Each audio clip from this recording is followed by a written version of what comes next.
আজকে যে টপিকটা নিয়ে আমি আলোচনা করব সেটা হলো ডোজ রেসপন্স রিলেশনশিপ। ডোজ কথাটির অর্থ হলো the amount received by any organism. তার মানে কোনো একটা বায়োলজিক্যাল সিস্টেম যে অ্যামাউন্টের টক্সিক সাবস্টেন্স ইনজেক্ট করছে নিজের শরীরে বা তার নিজের শরীরে যে পরিমাণ বা যে অ্যামাউন্টের টক্সিক সাবস্টেন্স রিসিভ করছে সেটা হচ্ছে ডোজ। আর রেসপন্স হচ্ছে the incidence rate of effect. তার পরিবর্তে সেই অ্যামাউন্টের ডোজ রিসিভ করার পরিবর্তে যে রেটে তার এফেক্ট হচ্ছে সেটা হচ্ছে তার রেসপন্স। নেক্সট, ডোজ আমরা দু ধরনের ডোজ দেখতে পাই, administrative dose, absorb dose. Both dose আর কেমিক্যাল। অ্যাডমিনিস্ট্রেটিভ ডোজ হচ্ছে মেজার্ড ইন দ্য এনভায়রনমেন্ট। তার মানে যে পরিমাণ ডোজ আমরা পরিবেশ থেকে একটা নির্দিষ্ট অ্যামাউন্টে বা পরিমাণগত আমরা রিসিভ করে থাকি সেটা হচ্ছে অ্যাডমিনিস্ট্রেটিভ ডোজ, যেটা কিনা এক্সটার্নাল ডোজ। আর অ্যাবজর্ব ডোজ হচ্ছে amount of dose found at biological activity. যে পরিমাণ ডোজ একটা বায়োলজিক্যাল সিস্টেমের শরীরে পাওয়া যায় সেটা হচ্ছে অ্যাবজর্ব ডোজ, বা যে পরিমাণ ডোজ তারা অ্যাবজর্ব করতে পারবে তার ক্ষমতা যতটা সেটা হচ্ছে অ্যাবজর্ব ডোজ, এবং এটাকে বলা হয় ইন্টারনাল ডোজ।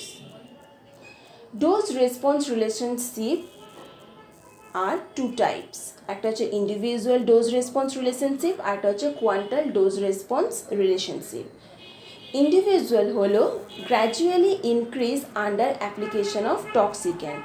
তার মানে টক্সিক্যান্ট যেটা অ্যাপ্লাই করা হচ্ছে সেটা কোনো একটা বায়োলজিক্যাল সিস্টেমের শরীরে খুব গ্র্যাজুয়ালি ইনক্রিজ করছে।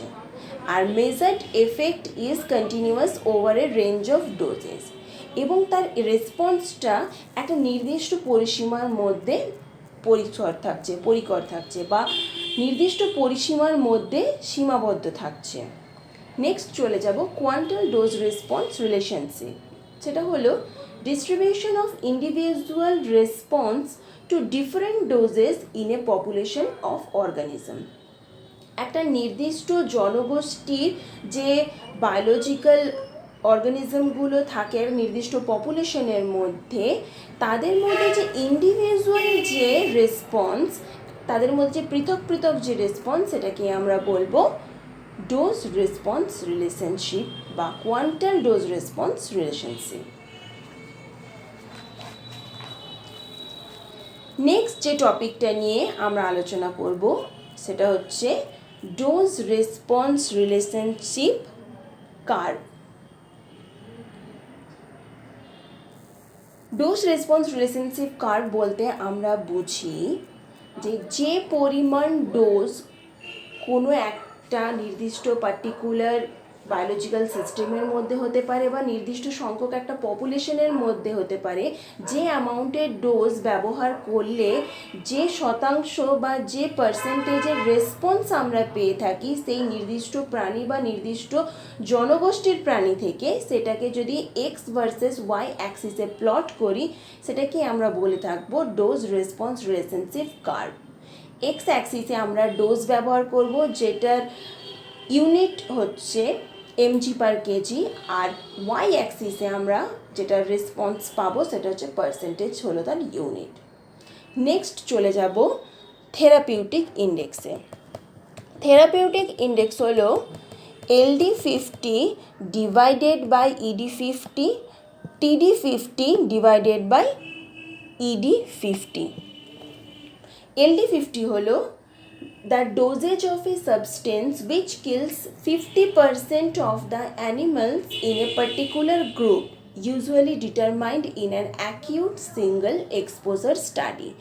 That means যে অ্যামাউন্টের ডোজেজ ব্যবহার করলে একটা পার্টিকুলার গ্রুপের 50% অ্যানিমালসকে কিল করা যেতে পারে সেটা হচ্ছে LD50। আর ED50 হচ্ছে এফেক্টিভ ডোজ।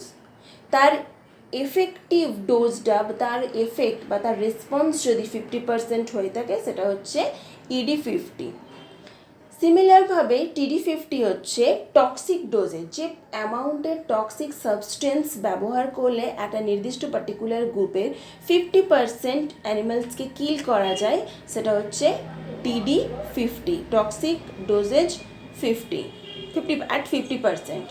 আর ED50 হচ্ছে এফেক্টিভ ডোজেজ অ্যাট 50%। এই দুটোকে যদি আমরা ডিভাইডেড করি যে ইন্ডেক্স পাবো সেটাই হচ্ছে থেরাপিউটিক ইন্ডেক্স। নেক্সট যে টপিকটা নিয়ে আমি আলোচনা করব সেটা হচ্ছে টক্সিক সাবস্টেন্স। টক্সিক সাবস্টেন্স হচ্ছে আমরা আমাদের প্রতিনিয়ত জীবনে বেশ কিছু ক্ষতিকর বিষাক্ত পদার্থ ব্যবহার করে থাকি, নিজের অজান্তেও হতে পারে আবার জেনে শুনেও হতে পারে। তো সেই ধরনের ক্ষতিকারক পদার্থগুলোকেই আমরা বলে থাকবো টক্সিক সাবস্টেন্স। তো বিভিন্ন ধরনের টক্সিক সাবস্টেন্স আমরা প্রতিনিয়ত আমাদের জনজীবনে ব্যবহার করে থাকি। তার মধ্যে প্রথমেই যেটা হলো সেটা হলো ড্রাগস। তার এক্সাম্পল বলতে পারি অ্যালকোহল, সিগারেটস। নেক্সট হলো ফুড অ্যাডিটিভস। আজকালকার দিনে বিভিন্ন ধরনের মিষ্টিতে বলো বা প্যাকেজিং ফুডে বলো বিভিন্ন ধরনের কালার ইউজ করা হয়ে থাকে, যেমন বিরিয়ানিতে যে অরেঞ্জ কালারটা ইউজ করা হয়ে থাকে বা মিষ্টিতে যে অরেঞ্জ বা ইয়েলো কালারটা ইউজ করা থাকে, সেটার কম্পোজিশন বা সেটার নাম হচ্ছে মেটালিন yellow. This is a one type of toxic substance. তো এই ধরনের যে টক্সিক সাবস্টেন্সগুলো যেগুলো খাবারে ব্যবহার করা হয়ে থাকে সেগুলোকে আমরা বলবো ফুড অ্যাডিটিভস, যেগুলো কিন্তু এক্সট্রা তোমার কালার দিচ্ছে তোমার খাবারে বা বিভিন্ন ফ্লেভার অ্যাড করছে তোমার খাবারে। নেক্সট আমরা চলে যাব ইন্ডাস্ট্রিয়াল কেমিক্যালস। ইন্ডাস্ট্রিয়াল কেমিক্যালস হচ্ছে বিভিন্ন ধরনের যে ইন্ডাস্ট্রিগুলো থাকে সেই ইন্ডাস্ট্রিতে থেকে বিভিন্ন ধরনের কেমিক্যালস রিলিজ করে এবং সেই কেমিক্যালসগুলো কিন্তু বিভিন্ন ধরনের টক্সিক সাবস্টেন্স, যেগুলো যদি আমরা ডাইরেক্ট ইনহেল করি তাহলে কিন্তু আমাদের শরীরের পক্ষে অনেক বেশি ক্ষতিকারক। নেক্সট চলে যাব এনভায়রনমেন্টাল পলিউটেন্টস। বিভিন্ন ধরনের পলিউটেন্টস আমরা এনভায়রনমেন্ট থেকে পেয়ে থাকি, যেমন হচ্ছে বিভিন্ন ইন্ডাস্ট্রি থেকে যে আউটলেটগুলো থাকে সেগুলো এগ্রিকালচারাল ফিল্ডে বা কোনো রিভার বা কোনো ওয়াটার বডিজে গিয়ে পড়ে এবং সেই ওয়াটার বডিজের জলকে পলিউট করে, সেই এগ্রিকালচারাল যে সয়েল সেগুলোর ফার্টিলিটি নষ্ট করে দেয়। আবার তার যে ইন্ডাস্ট্রি থেকে যে চিমনি থেকে যে ধোঁয়া বের হয় সেগুলো থেকে বিভিন্ন ধরনের পার্টিকেলস থাকে, সেগুলো যদি আমরা ডাইরেক্ট ইনহেল করি সেগুলো কিন্তু আমাদের বিভিন্ন ধরনের শরীরে রোগ সৃষ্টি করে সেই টক্সিক সাবস্টেন্স ইনহেল করার পর। আবার কার থেকে বা বিভিন্ন গাড়ি থেকে যে ফিউমগুলো বেরোয় সেখান থেকেও কিন্তু টক্সিক সাবস্টেন্স রিলিজ হয়, যেটা কিনা আমাদের শরীরের পক্ষে ক্ষতিকারক। এগ্রিকালচারাল ফিল্ডে ওভার প্রোডাকশনের জন্য বিভিন্ন ধরনের পেস্টিসাইড ব্যবহার করা হয়ে থাকে, সেই পেস্টিসাইডও কিন্তু অনেক ধরনের টক্সিক সাবস্টেন্স যুক্ত। আর সেই পেস্টিসাইড যুক্ত এগ্রিকালচারাল ফিল্ডে যে ক্রপ প্রোডাকশন হয় সেই ক্রপটাও কিন্তু অনেক পরিমাণে টক্সিক সাবস্টেন্স যুক্ত হয়ে পড়ে। নেক্সট হলো ন্যাচারাল টক্সিন। ন্যাচারাল টক্সিন হচ্ছে বিভিন্ন ধরনের অ্যানিমালস বলতে পারো বা প্লান্ট বলতে পারো, তাদের শরীরে পরিবেশে তাদের খাপ খাওয়ানোর জন্য বা মানিয়ে চলার জন্য তাদের শরীরে নিজেদের মধ্যে কিছু টক্সিক সাবস্টেন্স থাকে। আবার ধরো বিভিন্ন পোকামাকড় যখন কোনো গাছকে কামড়ায় বা গাছকে ক্ষতি করে বা গাছের উপর বসে তখনও কিন্তু বেশ কিছু টক্সিক সাবস্টেন্স ইনজেক্ট করে এবং তার ফলে যখন আমরা সেই প্লান্টটা আমরা ইনজেক্ট করছি বা আমরা যখন খাবার হিসেবে গ্রহণ করছি সেই টক্সিক সাবস্টেন্সটা কিন্তু আমাদের শরীরে আসছে।